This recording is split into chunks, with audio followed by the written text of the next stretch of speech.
وہ تم لوگ بھی لینا. تو یہ چیز ہے میرے بھائیوں. اب یہ ہے کہ جو ہاتھ چھوڑ کر نماز پڑھتے ہیں کیا کہیں گے اس کو, صحیح یا غلط؟ صحیح یا غلط کہنا پڑے گا. غلط کہیں گے تو صحیح نہیں ہے, اس لیے اتنے سارے مسلمان کر رہے ہیں, ہاں کسی امام کو مانے ہوئے ہیں. آپ کہیں گے کہ صحیح ہے تو پھر کبھی تم بھی تو کر کے دیکھو. صحیح کو کیوں چھوڑو گے میرے بھائی, کیوں نہیں کرتے؟ اس لیے میرے بھائیوں صحیح غلط کا کوئی مسئلہ نہیں ہے. کوئی کچھ بھی کرے آپ پیار سے محبت سے ان کو بتائیں کہ دیکھو میرے بھائی یہ اللہ کے رسول صلی اللہ علیہ وسلم کی حدیث ہے, یہ صحیح حدیث ہے, صحیح سند سے مروی ہے, اس پر عمل کرو.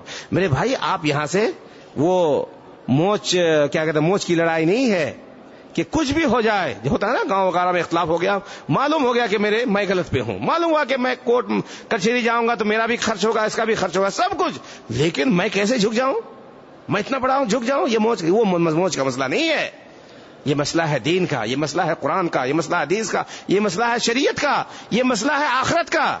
اس کے ذریعے ہم جنت حاصل کریں گے, اس کے ذریعے ہمیں جہنم میں جانا پڑے گا ہو سکتا ہے.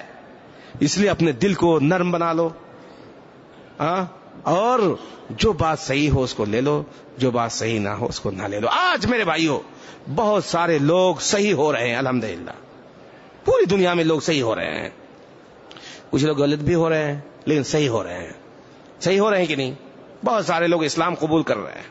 اچھا جب ایک آدمی مسلمان ہوگا آپ اس کو کیا کہیں گے؟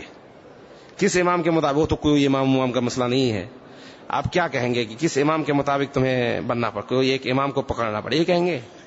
ہاں, یا کہیں گے کہو اشہد ان لا الہ الا اللہ و اشہد ان محمد رسول اللہ, یا یہ کہتے ہی لازم آ جائے گا کہ تم ایک تو کہہ دیا تم نے اب مسلمان ہو گئے, اب یہ کہ پکا مسلمان ہونے کے لیے 4 امام میں سے ایک کو پکڑنا پڑے گا, یہی کہیں گے میرے بھائی؟ حضرت ابو ذر غفاری رضی اللہ عنہ نے پوری زندگی ہاتھ چھوڑ کر نماز پڑھی ہے, یہ ٹھیک ہے؟ بالکل غلط ہے, 100% غلط ہے, کوئی حقیقت نہیں ہے اس کی.